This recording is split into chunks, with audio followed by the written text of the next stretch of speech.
Hello, and welcome into the Casual Chaos Podcast. I'm your host, Jay Ash, joined as always by Jeff and Bubba. What's up, fellas? Not much, What is, Jay. Bubba, what how is you going how you on? doing, buddy? Great. I'm glad to be back. Missed you guys last week. Yeah, we missed you. Feelings are mutual. But we're back. We're reunited. Dare I say, back and better than ever. You beat me to it. There we go. So, all right. Well, it is a Wednesday night. It is 8:24. The Detroit Pistons have tipped off with the Cleveland Cavaliers, so we've got some things to watch on the TV while we're meandering our way through this sports gambling, sports wagering community podcast. Follow us at all the socials at Casual Chaos Live. That's TikTok, Instagram, X. Where you social, that's where we are. You can find us there. So check us out at Casual Chaos Live. Send in your tickets because we like talking about other people's action, not just ours. So join the community, build the community, be part of the community. We'd love to have you. So we've got a fun program, if you will, this evening. We'll let Jeff kind of walk us through all that as we get into it tonight. But as always, unless we have any other, intros, things that we should know about, I think we just get into talking tickets. What do you say? Let's do it. Rock and roll. All right. Producer Tyler. Before we get into talking tickets, as always, our sponsor, Last Rep, is sponsoring this segment, Talking Tickets. Look, we all know the grind isn't just a buzzword. Whether you're hitting the gym or sweating a parlay until the West Coast games wrap up, your body takes the hit. That's why we've partnered with Last Rep, the world's first athletic recovery cocktail. It's a crisp, refreshing, hemp-derived THC athletic recovery beverage designed specifically to help you dial it back, recover, and get ready for the next round. No hangover, no bloat, just the perfect way to settle in while we go over today's action. Whether you're crushing workouts, crushing parlays, or just crushing life, Last Rep's got your back. Recovery shouldn't be complicated. It should be convenient, effective, and taste damn good. This new and exciting seltzer is now available at select locations across Tampa Bay. However, here's the best part. As a Casual Chaos listener, you can grab yours with 20% off using code CHAOS at trylastrep.com.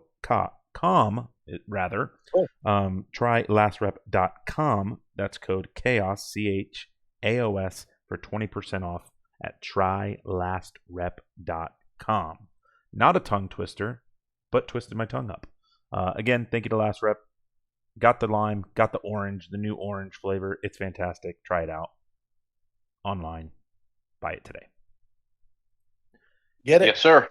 And you can use the money that you get from winning bets. Just like our friend One Buck Ant riding the Rays, one of the hottest teams in baseball, if not the hottest team in baseball. Rode him yesterday. They picked up another W. He had a money line, 111 to win $100. Take the victory, parlay that into some Last Rep recovery cocktails. One Buck Ant, good win there, buddy. Tough one here. We had Rain Man. Rain Man had the Las Vegas Golden Knights to win the game against the Anaheim Mighty Ducks. Yes, they're the Mighty Ducks. They did pick up that victory. Unfortunately, Naz Reid did not pick up a double-double. He had a single-double, which doesn't get you anything except for a full belly at Wendy's. So Naz Reid does not help our friend Rain Man out, unfortunately. And then Rain Man decided, let me just throw a little 3 home run parlay together here with Yandy Diaz, Ellie De La Cruz, and Wilmer Abreu. All 3 of those gentlemen said, screw you, Rain Man, we will not hit home runs today. So flush that $25 down the toilet. Unfortunately, you take a swing, though. You hope for the best. Keep on swinging. Rain Man. Rain Man decided, I'm just going to throw everything with the kitchen sink at it. Yusef Newgarden, believe an IndyCar racer, and I believe he's betting this for the Indy 500. We'll have to get confirmation on that from Rain Man before the event. It looks like it's for May 17th, which I think is Indy 500 is this weekend. So I believe that is correct. If not, it's the race before. So he's riding with Yusuf Newgarden. So this might be free advice here. Not a tout show, but if someone's throwing a random IndyCar racer at you, you probably should just take it because you don't watch it and you never know what somebody knows. So Yusuf Newgarden, we're pulling for you, just like Rain That's Man what I'm. is. I got to know where he's getting this shit. I mean, I know they're in Kansas City. They're at a casino in Kansas. Well, not casino. They're in Kansas City for work. They were at a casino last night, and he's sending pictures of his tickets and stuff like that. And there's got to be somebody sitting there at the fucking sportsbook giving him these picks because I'm not knocking it. I'll probably throw $20 on it, but he has no fucking clue who this guy is. Yeah, I mean, unless Yusuf Newgarden's dad is sitting next to you, I don't think you bet this. Well, that's not for it. If the race itself is scheduled for the 17th, it's not the 500 because that is on Sunday the 24th. So it could be a prelim race this weekend. Yeah, so it looks like it's day 2 of the 110th Indianapolis 500 PPG presents Armed Forces qualifying. So it's a qualifying race of some sort. Makes it even more peculiar. Yeah. So he's got to know something. This might be some inside baseball. I don't know. We might even get in trouble for announcing it. But hey, we'll ride with Rain Man. He's always been good to us. So Absolutely. We'll ride with it. And then lastly, again, our very own Jay Ash. I believe this is a Sunday baseball parlay. Jay Ash has been throwing some good stuff in that Discord, guys. Been hitting. He's been hot. He's been hot. Kid's been hot. He had the Oklahoma City Thunder having a sweep. That wasn't necessarily even close until Game 4. So this one he had the Marlins. He had the Rays. He had the Phillies. White Sox and Pirates, Jay? Yep, Pittsburgh, I think. Or the over in the Pittsburgh Giants game, over 8 runs in that game. So he had a couple different things going on with Sunday baseball. $10 bet paid out $266. So great winner there for Jay Ash. And that's going to do it for Talking Tickets. Again, thank you to Last Rep. Try lastrep.com, COM, using code CHAOS, 20% off. Thank you, Last Rep. Use that code, everybody. It's not a one and done code, so you can use it at your leisure. 20% off. It's a hell of a deal, and it's a great tasting drink. Yes, it is. Yeah, indeed. Well done on that parlay, Ash. That's a nice one. Very nice. Thank you. Sundays are for parlays. It's a little bit of skill, a little bit of luck. That's what you need when it comes to parlays. Yeah, especially what was that? Five legs, right? 5 legs, that one. Yes, it was. Yeah, I got to start. Never easy. No, I should start adding zeros, but we know what happens when I do. Yeah. All right. So let's jump in here. Let's just sort of take stock of the NBA. We got 2 series going on currently because 2 of them are already over. No shock that OKC ran through the Lakers, and a little bit of shock that the Knicks swept the Sixers. I think most people thought the Knicks would win that series, but I don't know if people thought they were going to win in 4.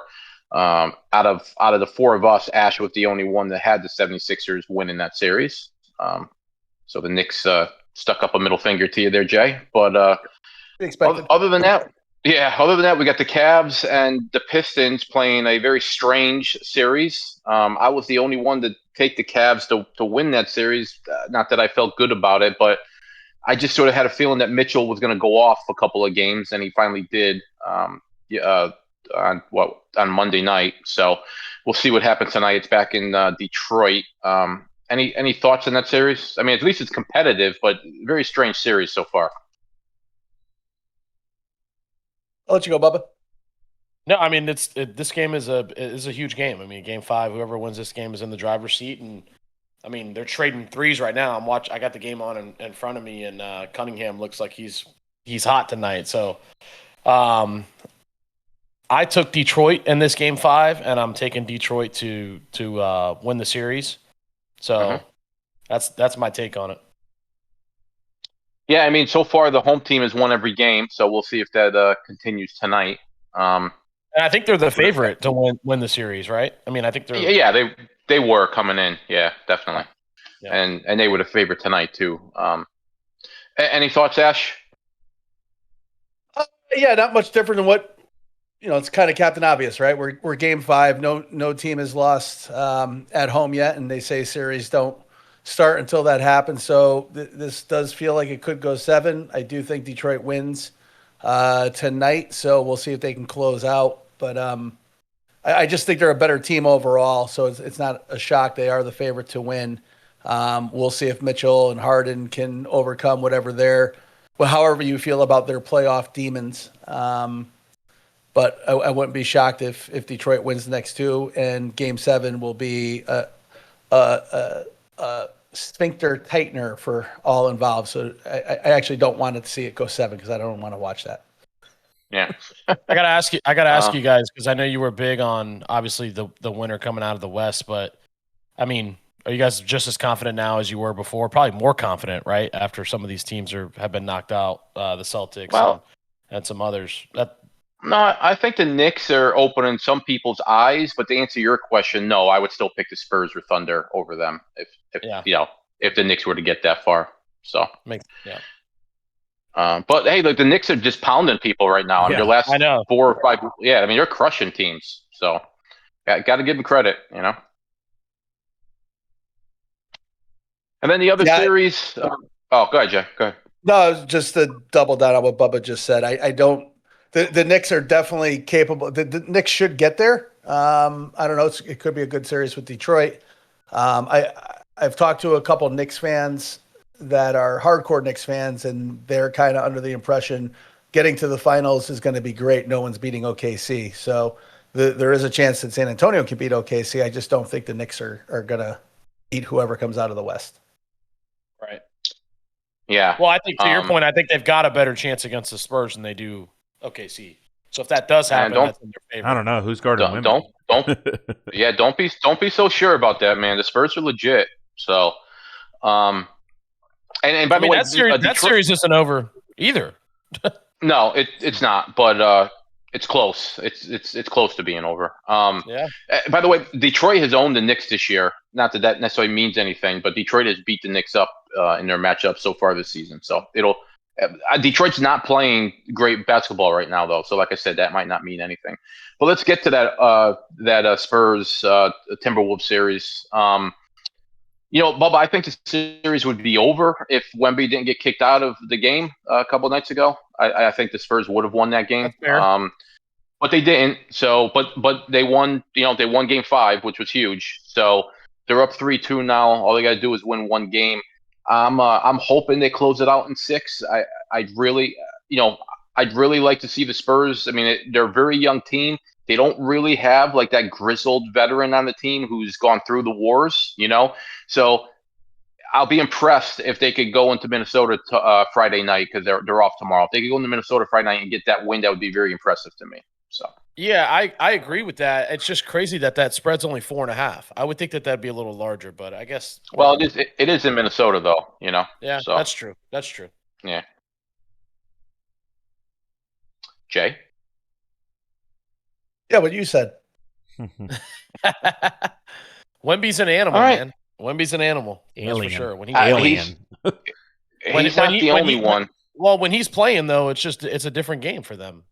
Oh no, of course. I mean, again, we were talking about it before we started recording. I mean, teams are beating the crap out of him. It'll be interesting to see if he puts on some weight next season because I think he's realizing he can't play at the weight he's at right now. Because they are everybody's just being really physical with them, and it's not going to get any easier with OKC if they end up winning the series. But I mean, the Spurs are very capable of beating OKC. They built a team that just matches OKC extremely well. That's why they won 4 out of 5 in the regular season. Those weren't flukes, and trust me, OKC was trying to win a couple of those games, and they still got boat raced in them. So I'm really hoping though that those 2 teams meet up. That'll be a great we'll see what happens. Yeah, I'm looking forward to it. I mean, I'm sure a lot of people will call that the real championship. I never believe in that shit, but it'll certainly have people's attention. I would think anyway. Although who knows? San Antonio, OKC might not be the best rating, Yeah. the best ratings grabber in the world, But anyway, True. all right. So that's the NBA.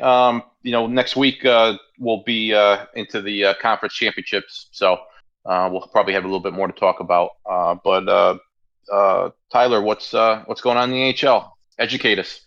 Yeah, NHL is similar to what it was last week. The Avalanche took a commanding 3-1 lead. They're down right now to the Wild at home. So that would be the Wild forcing Game 6 back at home, which would be big. I think the Avalanche will take care of business, though. Oh, no. And get it Mitchell done. just went down. Sorry, Tyler. Oh, you're good. Mitchell just went down. I think he's Yeah, hurt bad. he's not getting up. Well, that's that series then. Now it's just James So Harden. that's not good. Yeah, that just wraps that series up in a blanket. Sorry, I saw him go down holding his knee. I was like, we got some time to talk about hockey, but that's pretty serious. Oh, shit. Yeah. All right. Yeah, it sucks. Damn. That sucks. Hate Tyler, to see it. are He's they gonna miss the whole season next year probably if it's anything serious. Oh, it's his ankle. It's his ankle. Okay. Yeah. So, yeah. Tyler, are the Canadians still a favorite to win it? Or Well, not the favorite, Avalanche but have are been the favorite out for of a the while. out of the East. I guess. Yeah, they're still no, I would say you're still looking at I think the Hurricanes have probably taken that out of the East now.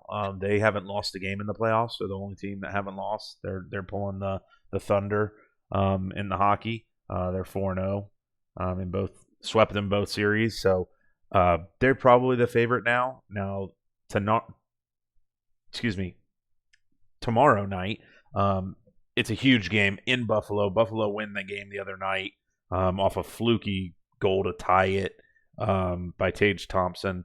Buffalo's going to be absolutely rocking. Yeah, there you go. I was going to say American hockey gold medalist, but yeah. So tied 2-2 in that series. Going back to Buffalo, I'm sure that city and town will be absolutely buzzing for that game.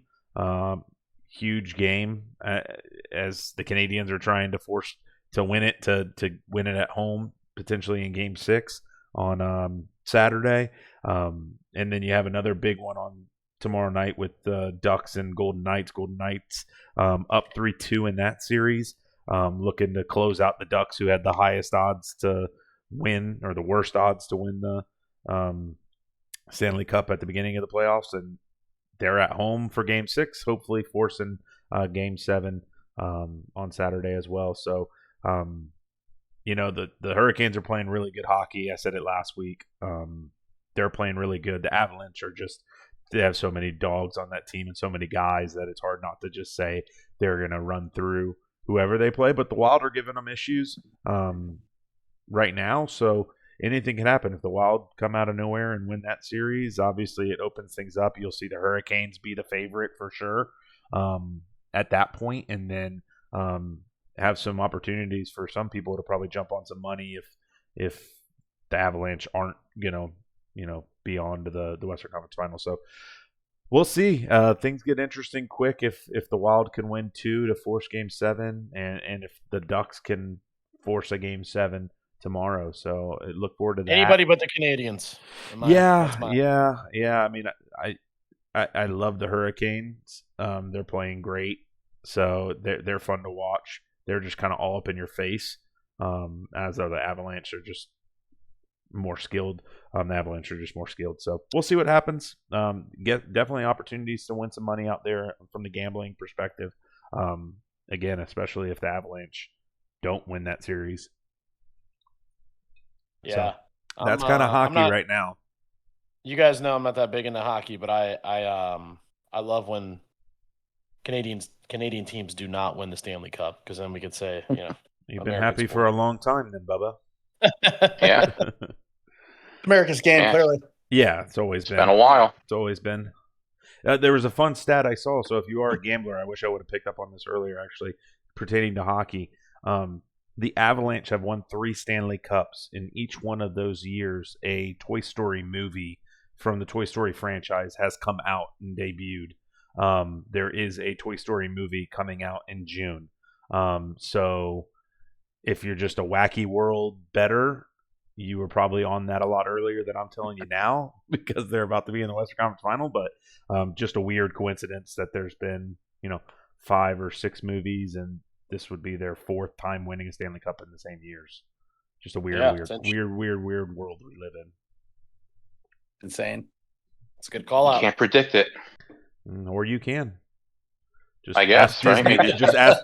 Put in the future. Ask Disney when their next Toy Story movie is coming out, and then just put in the future now. Yeah. Ooh, collusion. Mm-hmm. Okay, let's shift over to baseball. We're gonna do a little bit different today, though. Won't give you a State of the Union as far as baseball goes, other than the fact that the Rays are on fire, like we talked about earlier. But I wanted to just throw some odds at you guys. Before I get there, though, I just thought it was strange. You guys have heard me in our group text. I mean, I've mentioned to you a couple of times that there's a lot of big names struggling this year. And I actually saw this stat. Yeah, I saw this stat yesterday afternoon. So this is before yesterday's games. So let me WRC plus, a stat maybe you're not familiar with. Easiest explanation is that it's just a stat that tracks runs per plate appearance. Okay, and it's league and park adjusted. Okay, so it doesn't matter if you play in Yankee Stadium or you play in Citizens Bank Park or whatever. The mathematics like sort of evens all that shit out. 100 is considered an average player. This year, Bichette for the Mets is at 61. Riley for Seattle, coming off of his 60 home run year, is at 62. Marte at Arizona is at 78. Tatis Jr. is at 79. So, I mean, again, these guys are all considerably under an average player a quarter of the way through the season. Matter of fact, Bichette, Riley, and Marte, their on base percentage is they're all like at 270. I mean, they're having awful seasons. It's really strange. And even Ohtani, Ohtani's at 114, or at least he was a couple of days ago. 114 is at least above average, but for him, that's a rough year at the plate so far. So it'll be interesting to see if they. Yeah, I mean, because like the best players, I mean, like Judge is at 189. Alvarez for the Astros is like 184. So that's where the best players are at. These guys are some of these guys are in the 60s. I mean, that's crazy. I just wonder if those guys are going to continue to struggle, or they revert back to the mean and get above that threshold. And if Cal Riley hits 25 homers this year, it's not 60, but it's still a good year for a catcher. It's just it's hard to repeat that, So you got to give him a little bit of credit, but he definitely struggling, no doubt about it. Yeah, I mean, he's batting 165, Bubba, at the moment. No, yeah, so, I know it's brutal. It's brutal. It's not good. Yeah. He's having a rough year. Anyway, if there was only a guy that hit 50 home runs in 4 consecutive years, I mean, that'd be weird. Well, he's on his way. So, speaking of that, so the one thing we didn't do in our MLB preview this year is sort of take a stab at awards.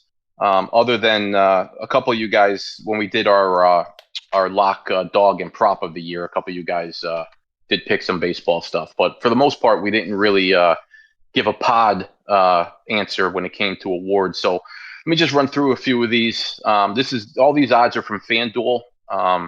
It was the only site that I could find all of these on, so I just stuck with FanDuel. As far as who's going to lead baseball in home runs, this was actually something that Ashen picked for his lock of the year. Before the season started, Judge was at plus 200. Right now, he's at minus 105. Schwarber's at plus 220. Matt Olson is at plus 800. Murakami from the White Sox at plus 1200. Alvarez plus 1300. James Woods plus 2000. Buxton plus 3300. Ben Rice plus 3500. Max Muncy plus 4000. Mike Trout plus 5,500. So if you guys had to pick one of those right now, and again, remember, you already have 100 on Judge at plus 200. But if you had to pick one of those right now, who would you pick to lead baseball in home runs? Aaron Judge. Yeah. I'll go Schwarber. So you give plus 220.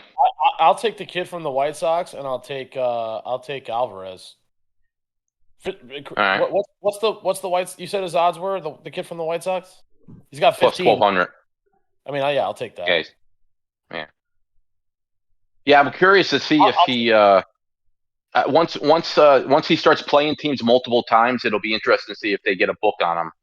So I'm curious to see what happens there. And the only thing with Alvarez from Houston is he doesn't usually play a full year. He's another one of these guys that seems to get hurt, every year. So yeah, it'll be playing right now. I could see him, being hurt, quote unquote, and just being like, I'm not fucking doing this anymore.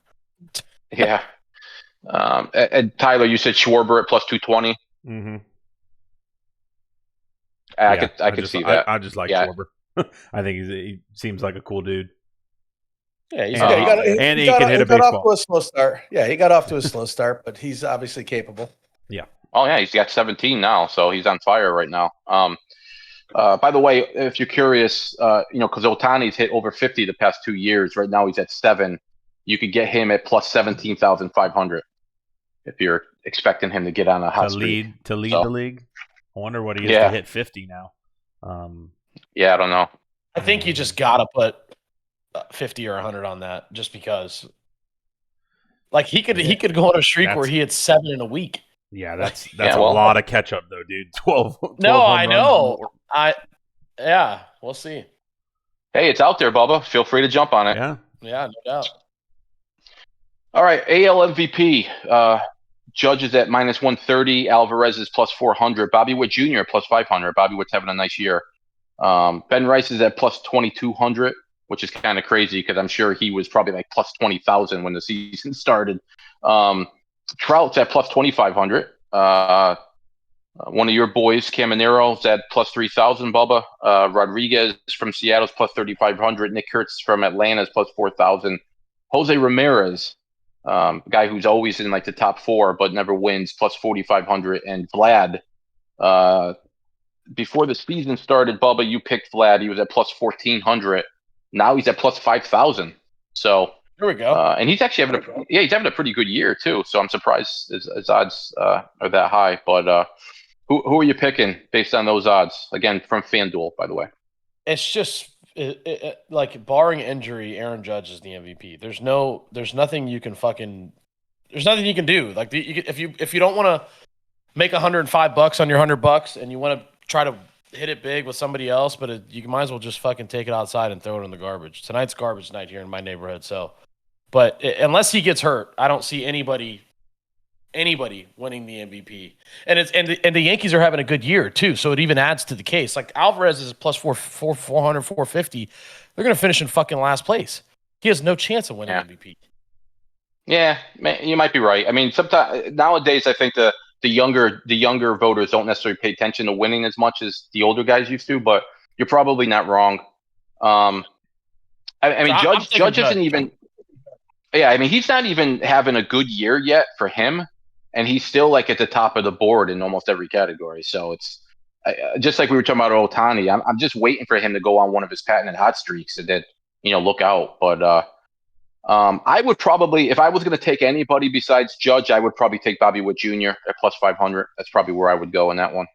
Yeah, a lot of young guys like that one. Well, that makes sense too, because they're going to be, that Central Division's kind of dog shit, and it's going to be a 500 team that wins it. It's going to be, what everybody's paying attention to in September, because you're going to have 3 teams probably separated by a couple games, and if he pulls it out and they make the playoffs, and God forbid a Judge injury or something along those lines, he could definitely steal it. The Ben Rice number is actually enticing, except he plays on the team with Aaron Judge. So, to Bubba's point, if the Yankees run the table and Judge is having a Judge year, you're not going to leapfrog your teammate there. So, hopefully everybody stays healthy. It's probably too early in the podcast season to start the Vlad debate and discussion. Yeah. But I mean, if we are trying to get views in Discord going. Stop me if you've heard this before. I don't like Vlad. So I'm not shocked at the regression. Obviously, there's plenty of time, but the Blue Jays don't. I said it in our preview. I didn't think the Blue Jays were going to make the playoffs. I stand by that, and they're going to go as he goes. Yeah, I agree with that. I mean, he is having a pretty good year though. The power numbers aren't there, but I mean, I think he's hitting like 320 or something like that. I mean, he's having a decent year. So anyway. All right, NL MVP. Otani's at minus 320, which is kind of surprises me. I mean, I know he's having a good year pitching wise, but like we just talked about, he's not really hitting the ball. So he's at minus 320. Matt Olson at plus 750. He'd be my pick, by the way. Schwarber's at plus 1800. That's a pretty good. That's pretty good odds for him. Bryce Harper at plus 2,000. Ellie De La Cruz at plus 2,700. Corbin Carroll with Arizona plus 3,500. Soto with the Mets plus 3,500. James Wood plus 4,000. Break Baldwin plus 5,000. Soto's having a really good year. And Acuna Jr. at plus 6,000. So, by the way, Skeens is at plus 6,500. If you're curious for NL MVP. I was gonna say Paul Skeens would be my pick just in case he just goes off again or keeps pitching well. Yeah.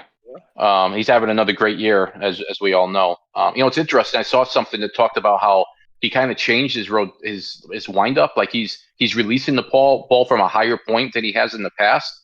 That actually worries me a little bit. I mean, I guess if he's doing it on purpose, then it's okay. But if that's just happening sort of accidentally, it worries me that he's not pitching the same way he has over the past few seasons. But anyway, I digress. So, like I said, if I was going to pick somebody, I'd probably pick Olson with the Braves at plus 750. What do you guys got? I'm taking Olson at 7.5 to 1 for sure. Yeah, it makes sense, especially if you think Atlanta's going to hold on and win the East. So, I mean, we got a long way to go. We know that it's a long season. A lot can change and injuries and everything that goes along with it. It's more about, it's an elimination thing. Do you want to go deeper than, 10 to 1? To your point, Soto's having a good year, and that team has the same record as the Rockies. Mm. You know what I mean? So, he could put up MVP-like numbers, but if you're battling for the top 3 worst winning percentages in baseball, you're not going to win the MVP. You'd have to do something never done before, and he's not going to get there. Yeah, if you're going to win the MVP on a bad team, it's got to be, your numbers have to be just so much better than everybody else's, and that won't be the case. He would actually have to start being a closer too, and come out of it with 15 saves. You know what I mean? Like that's about it. All 15 of their wins, he's also the save guy. Yeah, right. The two-headed monster. And Tyler, you said that you would, if you were going to throw something on it, you'd go with Skeens. Yeah, is that your pick? I think I had him in some of my bets earlier in the season as well. I just think he's special. Hear you on the change in his motion or the way he's throwing. Not getting as many strikeouts. So I think one of my bets was like him to lead the league in strikeouts, and he's well behind right now. Obviously, it just depends if he who gets hurt in that world. It's definitely, you could go on some runs where you have some good days. So obviously, if he stays healthy, I think it's just whether the Pirates are at all worth a fuck, which I think is probably where are they at right now in the standings? I mean, they just play in a stacked division, right? So they're in second to last place in the division, but they got a better record than the Dodgers almost. So it's crazy. Yeah. So yeah, just depends what happens there and where he's part of the team. I mean, he's got a third of their victories from the mound. They got 23 wins and he has 6. So he's almost right there at a third of their wins, which is kind of crazy. But, well, closer to a quarter, but okay. Yeah. We're in the ballpark, Jeff. Seven would be pretty close to a third. That's true. By the way, you had Acuna at plus 1,200 in our MLB preview, and he's at, as I mentioned, he's at plus 6,000 now. So, his odds jumped considerably. Speaking of Skeens, NL Cy, Skeens is at plus 145. Christopher Sanchez with the Phillies is at plus 390. He's having a nice year. Chris Sale plus 600. Otani is at plus 850. I'm surprised he's not one of the true favorites considering the year he's having. My guess is it's because he's just not pitching as much as these other guys.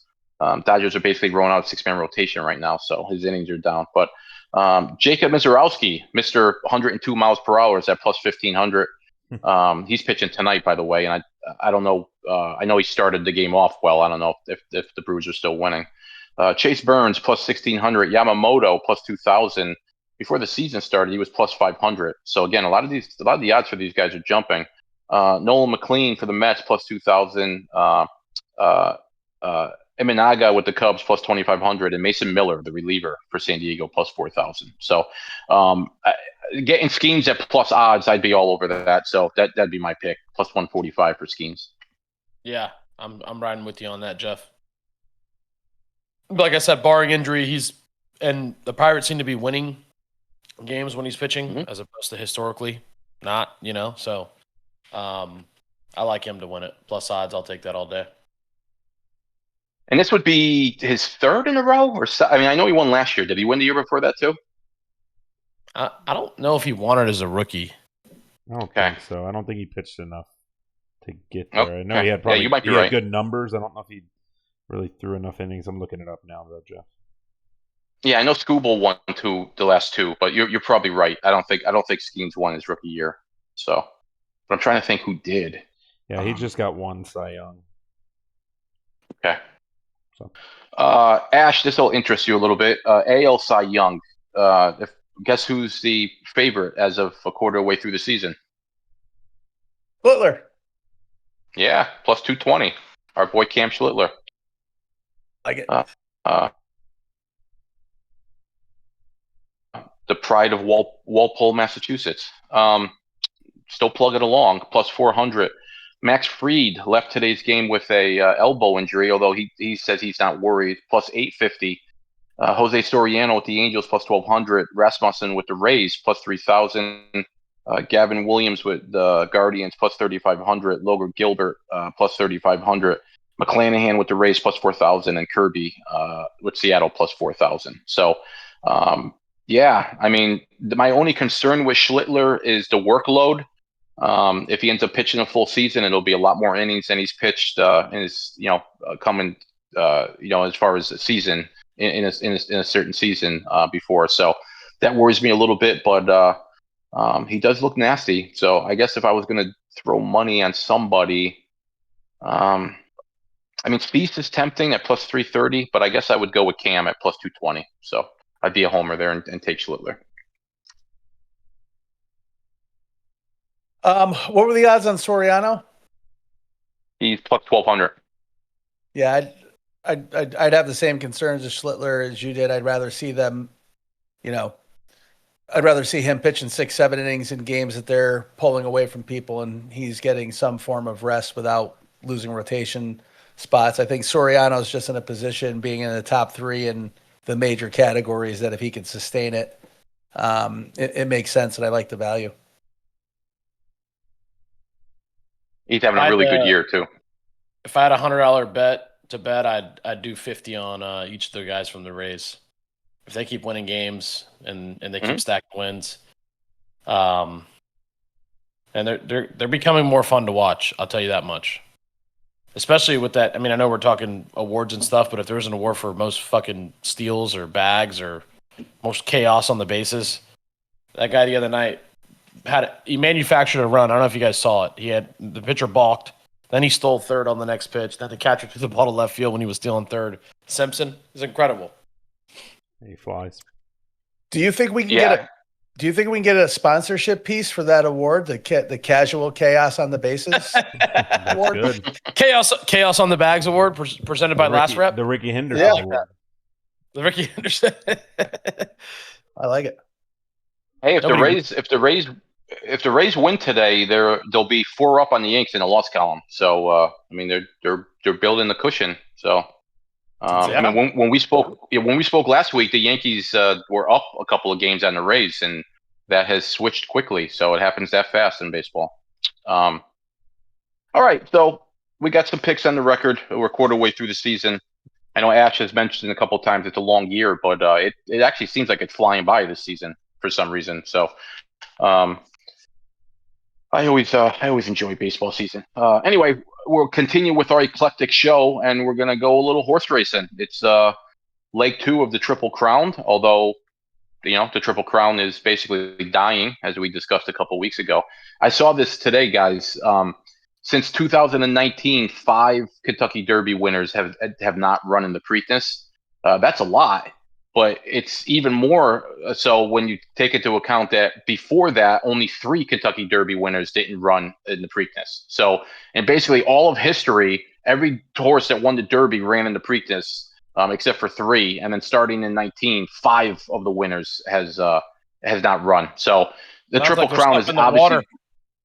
Yeah, it's the Triple Crown has lost its allure of that industry, evidently. So, which is kind of sad. But also kind of a bummer is the race isn't going to be at Pimlico this year. They're still in Maryland. They're running at Laurel Park in Laurel, Maryland. But the place only holds like 4,800 people. So, the regular man's Triple Crown race is definitely the Preakness. It's a party and a half for people who have or haven't been there.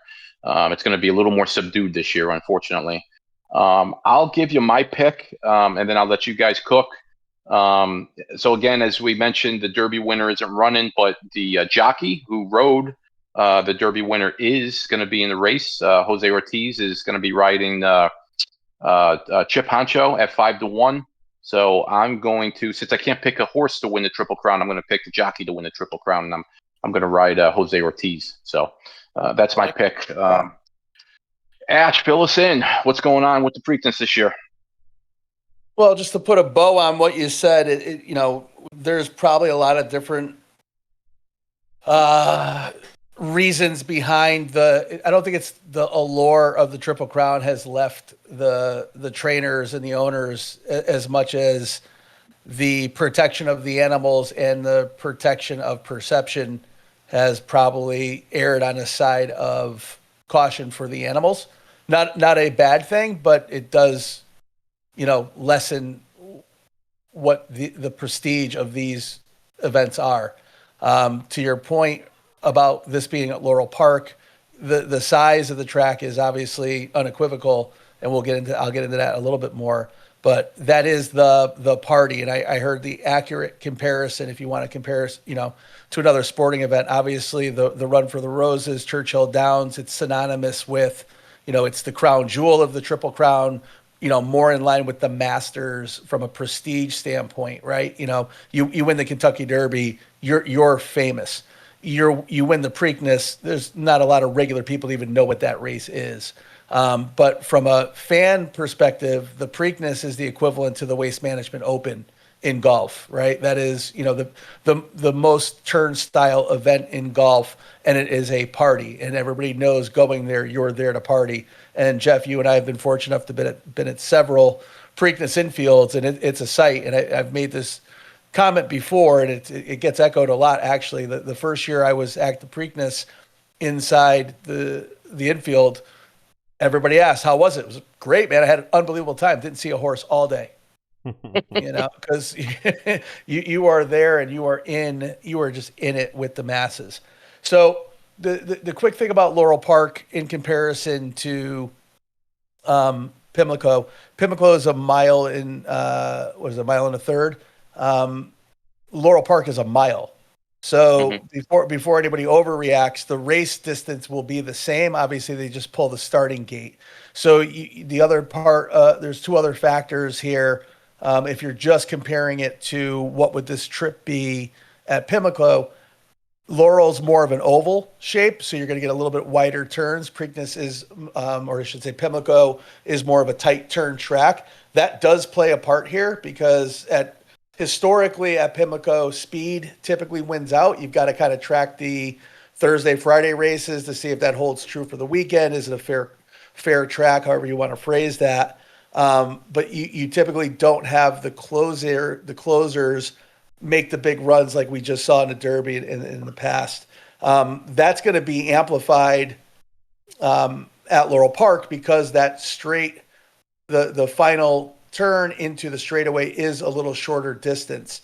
So it kind of doesn't rule out a heavy closer, but it's not as probable. So we'll see if the sweeping turns lend a little bit to that, but I do think it's going to be a little bit top speed heavy, if you will.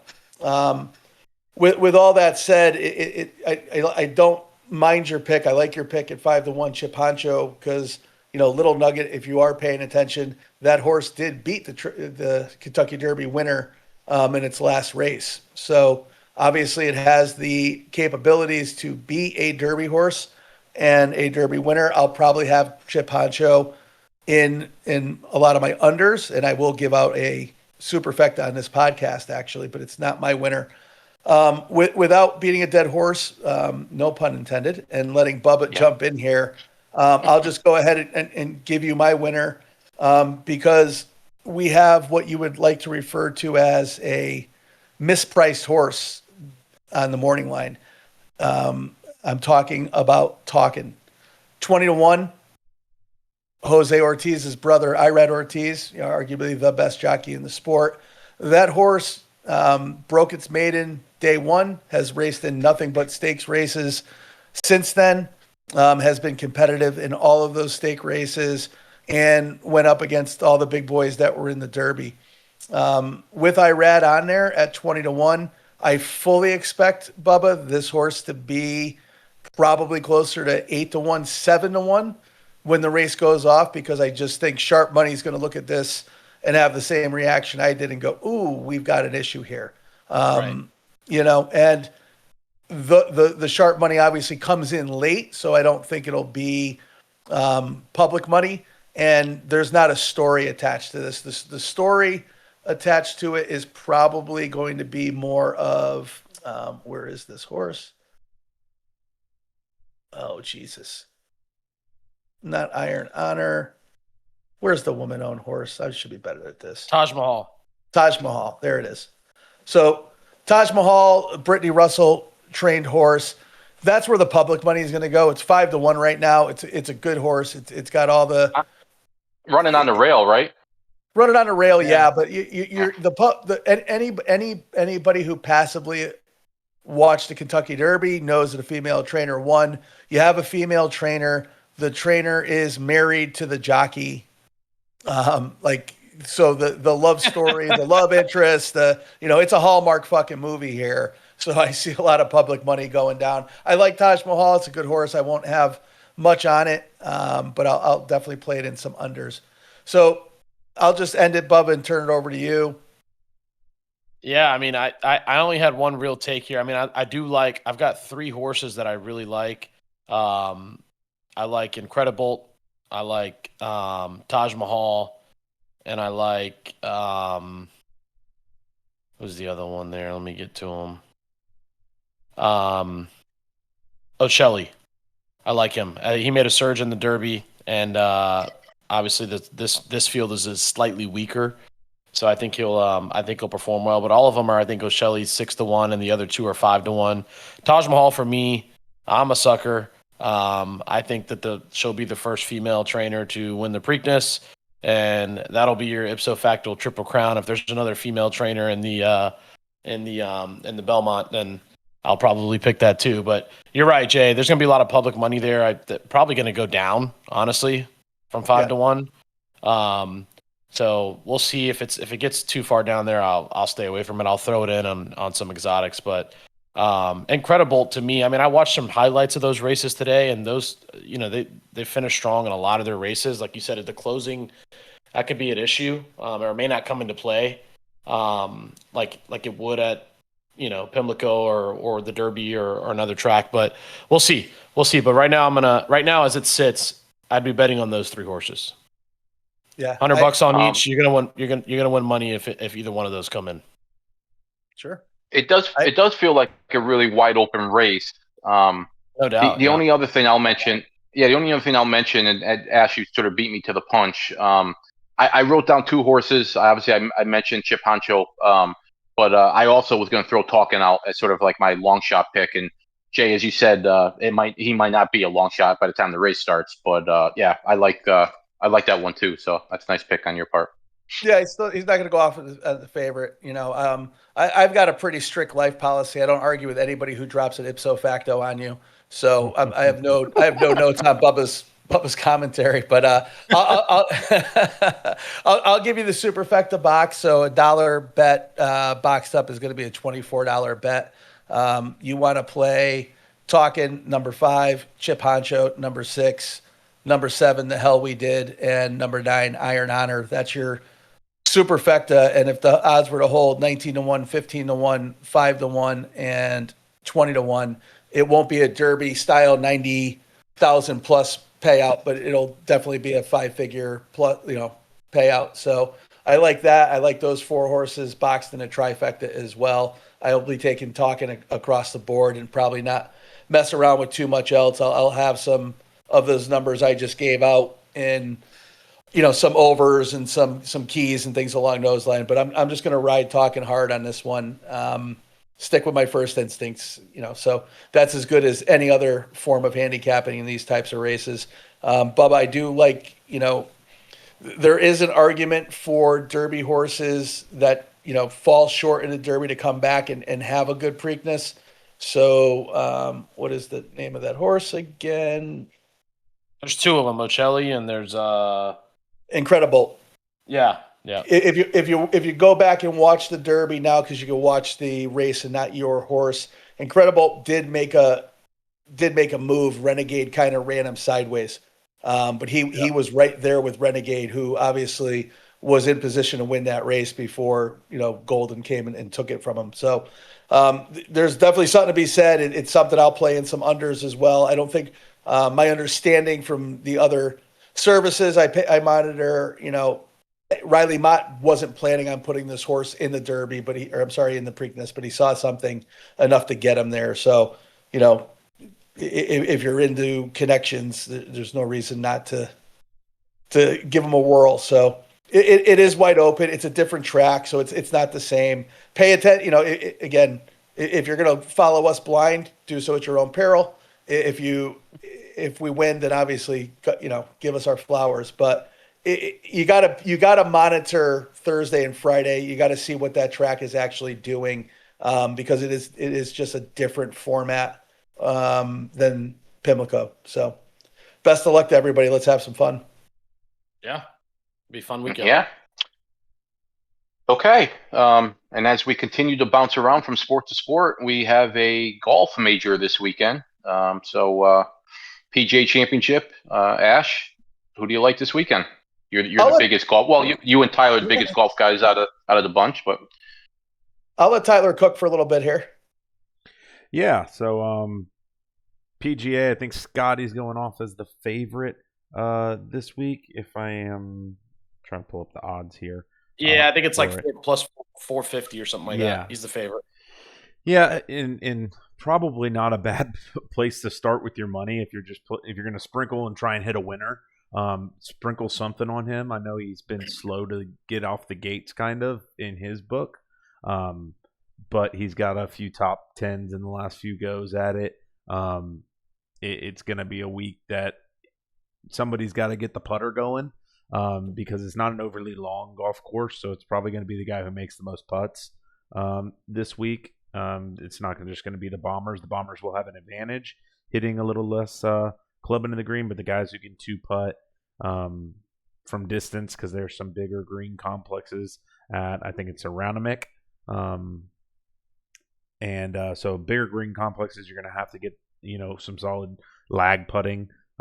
So guys that probably played well in the Masters, because you kind of have to have that defensive putting from at Augusta. It's only from like 30 feet potentially, but you kind of have to be protective and get it in a small circle, not just the hole. So, guys like Scotty, I think Rory's going through his little woe is me. I won another tournament. I'm probably going to come out lackadaisical and I have a blister on my toe. Oh, I got a blister. He's got a blister. So I probably would stay away from Rory for the most part. He probably will still come in top 20, top 30, just because it's only on his pinky toe. He's got a blister on his pinky toe, but he's already making excuses about it. So he's going to be wearing a shoe a half size bigger. Yeah, so a size 8. So this is the balance. This is also the 2 or 3 year anniversary of Scotty Scheffler getting arrested at this tournament. Yep. So yep, but hopefully he doesn't get he arrested won last year. So he did. So I like just off the winners, guys. I'll go into that just quickly. I got Ricky Fowler. If you're gonna go with like a first guy, hasn't won a major guy, I like Ricky. I think Ricky doesn't have to be long. He is a good putter historically. He's struggled a little bit that in the last few years, but he's been playing really well lately for a good little bit now. So I like Ricky maybe get off the schneid. It makes sense for him to win a PGA. PGA is won by big name guys, generally speaking, like the last 7-8 years. Ricky kind of fits that. Not that he's playing like the top 10 guys in the world, but he's got a name like the top 10 guys in the world, historically speaking. So I like Ricky. Like Tommy Fleetwood, another guy. Again, think if he can doesn't have to be long. It's not a bomber's course, so that dials back in the guys that don't hit it long like Fleetwood. And I like Brooks Koepka. I think he's been fighting his way I think he likes where he's at right now in life as far as having a shit ton of money, not having to play on the PGA Tour every week and just kind of waiting to see if he gets in every week. So I think he's playing free. If he can putt well, I think he's actually leading the PGA Tour in iron play this year. Now he's not playing a full field, but if he can get that putter going a little bit, and obviously he knows how to win a PGA championship. He's already won 3. So this being his 4th would be kind of crazy. I like those 3 guys as kind of if you're trying to pick a winner that's not, Scotty Scheffler or in that top tier. Yeah, I agree with everything you said. I have no notes there. Hi, sorry, special guest is walking in again. Hi, buddy. Where I was going with that is coming off the interviews, the players actually. Hey, What's buddy, up, dude. They're saying hello. We are a kid-friendly program here. We're starting them young. You want to get in there, buddy? You want to say hi? What's up, Say dude? hi. buddy. Hey, man. Give a wave. He can't hear us. Nah. He's waving on his way out. I love it. All right. Yeah, so Tyler, it's not a bomber's course, but Rory's basically he's going to grip it and rip it. He's not worried about the rough. And then guys like Scotty came out and said, the rough's not where you want to be, and you're going to have to hit precision shots out of there. And to your point about the greens, you're probably looking at who can make the most 20-footers to kind of steal this one potentially.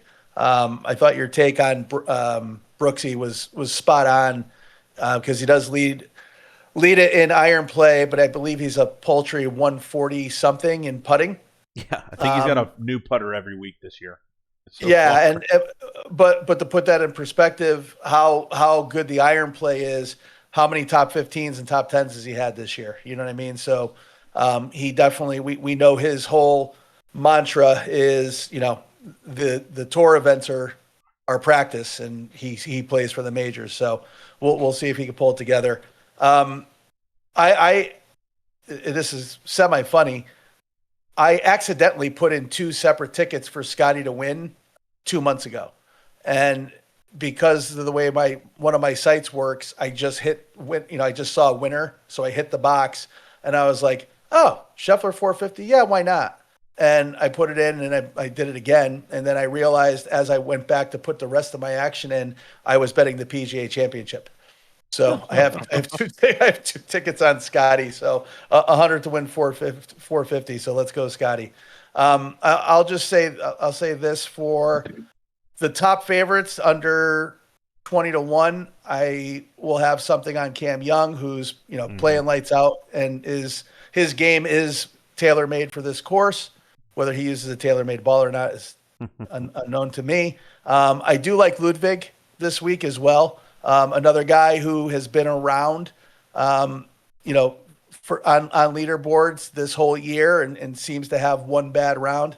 This doesn't have the same prestige as the Masters, if you will. So not quite the following you around.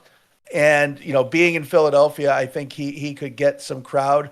But the next tier, Brooksy at 33-1, I'm all over that, and I'm all over Ricky at 55-1 as well. I think, Tyler, if we look at last week in particular, the ball striking's there, the putting's back. He had an opportunity last week.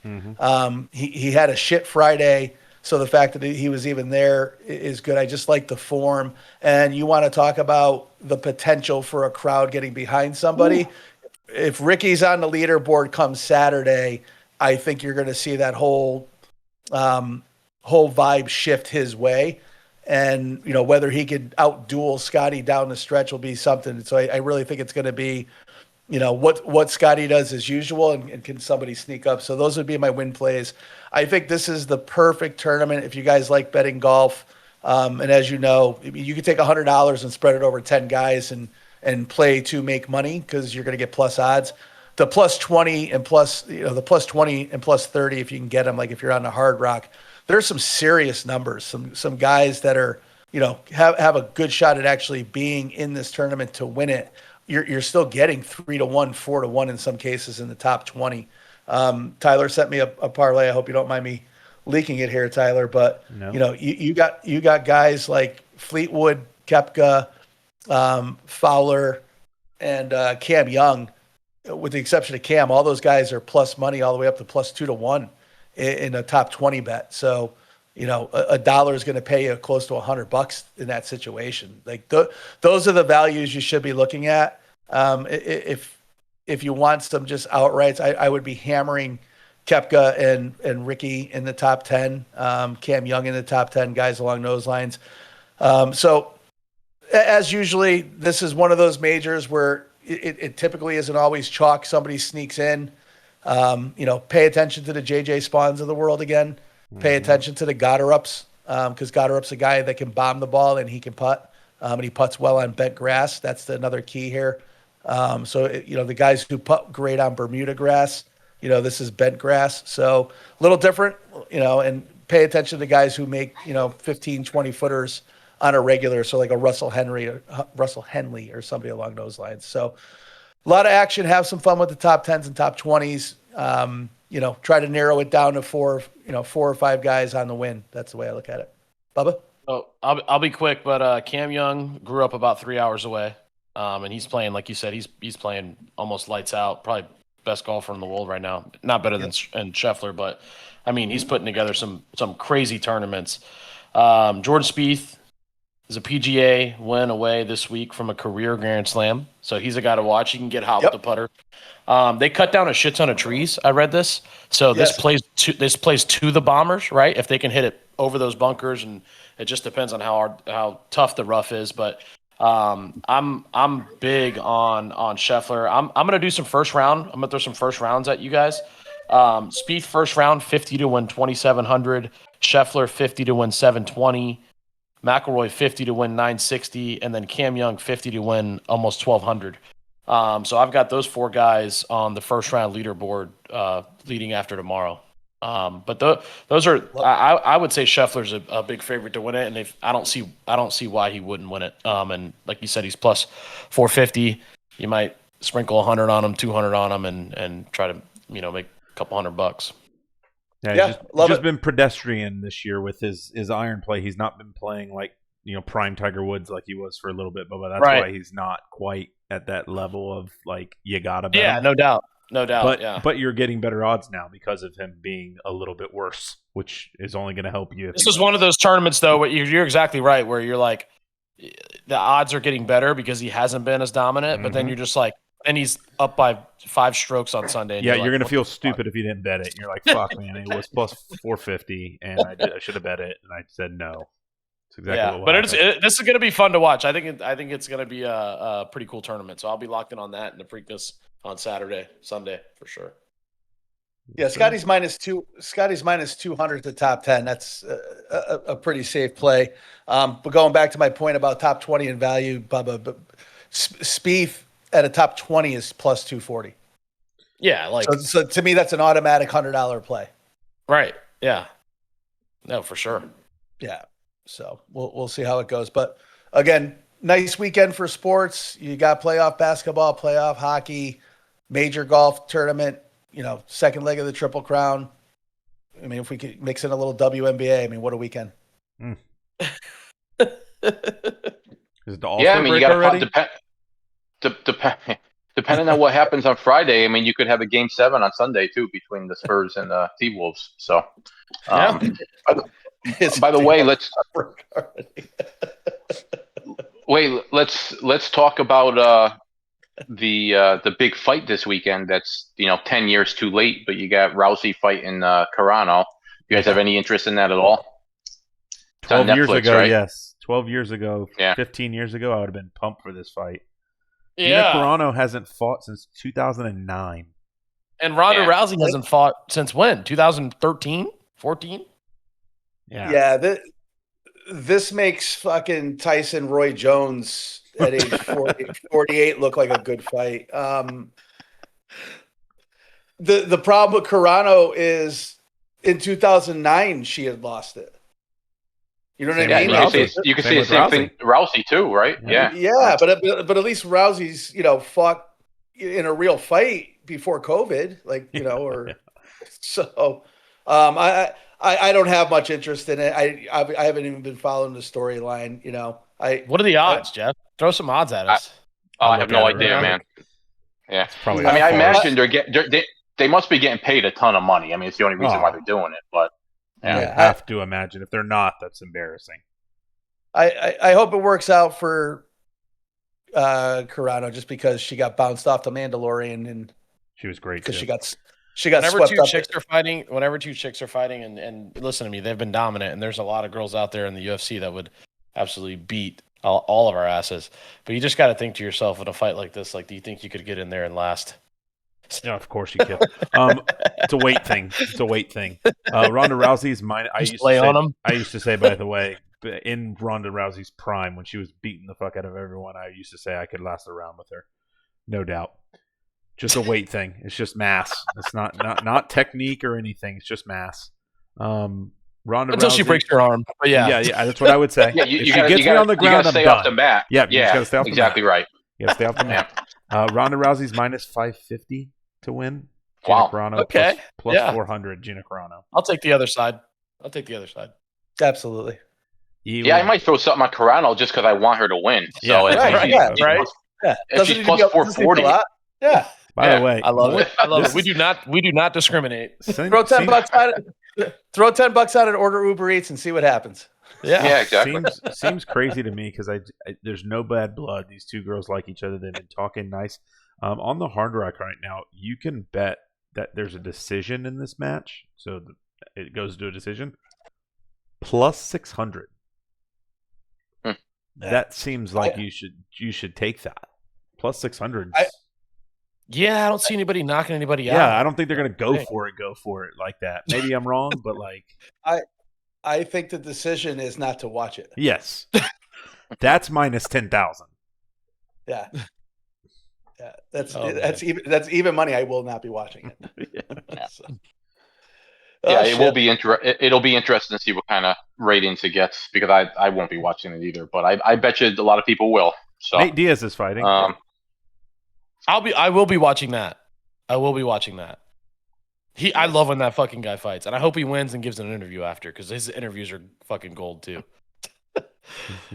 Yeah, I love it. All right, boys, It's categories time. Ash, why don't you start? What's your lock of the week? So last week it was the Pistons minus 3.5. That's a check mark. So I'm carrying a 4-game win streak into that, and I've got the Pistons tonight. I went soft on you guys though. I took the minus 170 just to see if I can keep the streak alive. So lock of the week is Pistons tonight on the floor. All right. Last week I had the Spurs minus 9.5. They were coming off of a loss in game 1. I kind of had a feeling they would win big, and they did. So that came in. This week, I got the Spurs Friday night, minus 4.5. I'm going to be rooting for them to close that series out, and I really think they're going to. So Spurs minus 4.5 on Friday. There you go. Let's see here. Tyler, I think I sent you my lock last week, or maybe I didn't. Maybe I forgot. I never got anything last week, so you're just freewheeled enough Okay, this week. so I'm firing off the hip. I'm taking the against everything that we've said about the Oakland A's. Are they the Sacramento A's, whatever the fuck they are now? I'm Still taking the Oakland Cardinals. at the moment. I'm taking the Cardinals tonight at plus 123, which is another shout out because I think Jay and I, maybe even you guys, the Cardinals were, I don't know, like over under 72 wins, and they're on pace to blow that out of the water. They've been hot. So another shout from our initial MLB, but I'm taking the Cardinals at plus 123 tonight. Very nice. They were actually your pick to win the division, Bob. I think you got them like plus 3,500. So I mean, they're alive. They're alive for you. All right. And last week I was with Jay. I took the Pistons minus 3.5. Obviously that came in.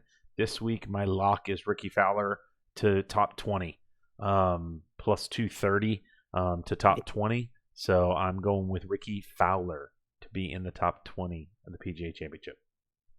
Love it. I'll swing it through with the prop. Prop of the week last week was Zegras from the Ducks to score a goal. He did not, unfortunately. This week, I actually had Duncan Robinson originally in this, but he's out today, I guess. So I changed it before the game there.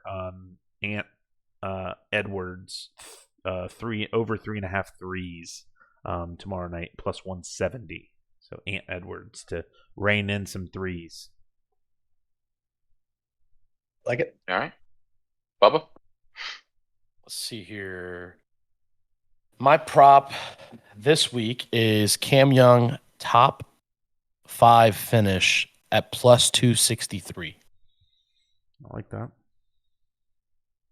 Aggressive. I'll keep the golf theme going. I've got Ricky Fowler plus 450 to top 10. There we go. All right. What about last week? I had Sam Burns to top 10, and Sam burned me. I had Castle to hit at least 2 threes at plus 130. You guys won't believe this, but you can't actually hit 2 threes if you only take one in the game. So that was a loss for me. This week I have what? Oh, I have Schwarber with 0 hits today. I don't know. He might already have a hit. I have no idea, but he's plus 155. So I got him with 0 hits in tonight's game. Okay. Well, the game's over, so let's see if you were right, Jeff. Uh-oh. 0 for 2. Ah. Green it Nice. up, Jeff. How about that? Green it up. Woohoo. Last week for my dog, I had the Blue Jays at plus 113. That game was over by the time we did this category last week, and that was an L. So at least I'm doing better this week with the W with Schwarber. My dog is the Cavs tonight plus 150. What's the score currently, fellas? 56-60, Detroit. Okay, still alive. All right. Donovan Mitchell's back, so yeah, they're still there. My underdog of the week is Bubba's prop of the week, so I'm rooting for Bubba because I've got Cam Young top 10 at plus 145. Those are great odds. Yeah. So we're gonna take it. All right. My underdog of the week will be done tomorrow evening, and hopefully it's a winner. Scotty Scheffler, first round leader, plus 1455. Love it. Last week I had the Anaheim Ducks to win. They were plus 130. That came in. They did get the W today, and I had this in there pre-game. I had the Minnesota Wild winning game 5 to force a game 6. They were plus 175. They're currently up 3-1 in the second period. So looking good right there right now. All right. And bragging rights. On to bragging rights. And do we have anything to brag about, boys? I don't. Tough. Jeff, I think this was yours. Ant Edwards over 2.5 threes. Julius Randle over 1.5 threes. Stephon Castle over 1.5 threes. And then the over in the 76ers Knicks game. So let's start with the 76ers Knicks game. they need the two teams combined only needed to score 35 points in the fourth quarter for that over to hit, and they did not. They somehow after having a high scoring first three quarters, neither team could score a basket in the fourth. I know that knocked Ashton out too. He had money on that one too in some form or fashion. So the other three on there were all losses. So I went 0 for 4. Again, I think out of those three guys, only one 3-pointer was made. So that was a rough night for me. Moving on. Bubba, you had the Lakers plus 15.5. I don't think they covered that. They did not on the last. The Rays probably did win. Astros, not sure. And the Canadians over, I think, was in by the time we left the pod the other day. Yeah, I can tell you right now, I watched that Lakers game, and they were covering the entire fucking game until the last shot. So pretty depressing. I think it had a chance. I want to say the Astros won that game, but yeah, no bragging rights here. Happens.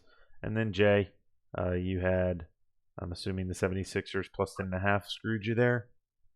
It all screwed me. Oh, there you go. That happens. That happens. Yeah, that was a donut all over. Not a good week for the old bragging rights, but we have another week and we have another opportunity. Who's betting on some hockey here? Is this Jeff? Yeah, I wanted to actually put him in at -1.5, but I hit the wrong thing and I just said, that's screw it. I just let it ride. So yeah, I got the Avalanche just winning outright. I have Pistons Cavs over 211.5. I got the Jays -1.5 and the over in that Jays Rays game of 7.5. And I have a feeling this is already a loser because that game was 0-0 in the fifth. So I'm guessing they didn't score 8 runs in the final 4 innings. But yeah, it's still going on, but it's 1-1 in the bottom of the ninth. Okay.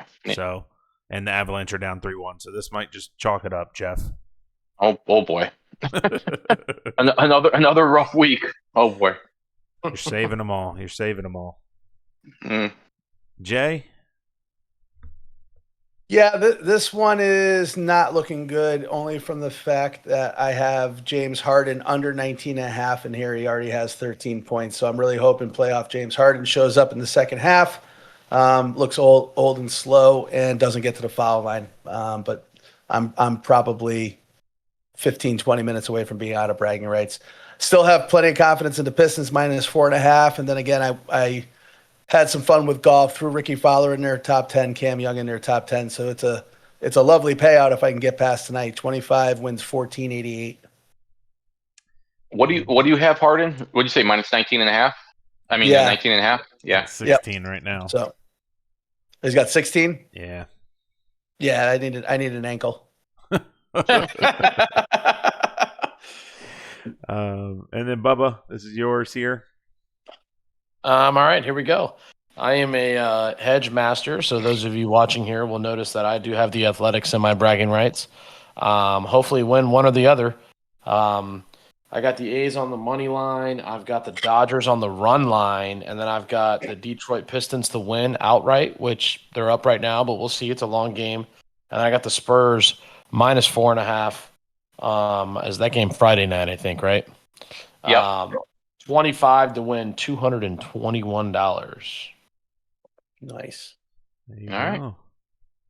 It might be up to you, Bubba, depending on Harden. So We'll see. We will see. All right. Well, that's bragging rights, fellas. All right. Well, yeah. Foul Harden. Okay, 9:42. It's a wrap. Pistons are up 5. We are getting ready to sign off. So, as always, follow us on the socials at Casual Chaos Live. We'd love to have you. A lot going on this weekend. So, if you're out there, hit us up, Instagram, TikTok, X. Follow us on the Discord. Send your tickets to the Discord. I'm sure the Discord will be alive this weekend in all fashions from our Discord fans and fanatics. So jump in. Let us know what you like. If we haven't heard from you in a while, just say hi. Say hi. Yeah. Just be polite. Pick up a last rep. It's the official drink of the Preakness.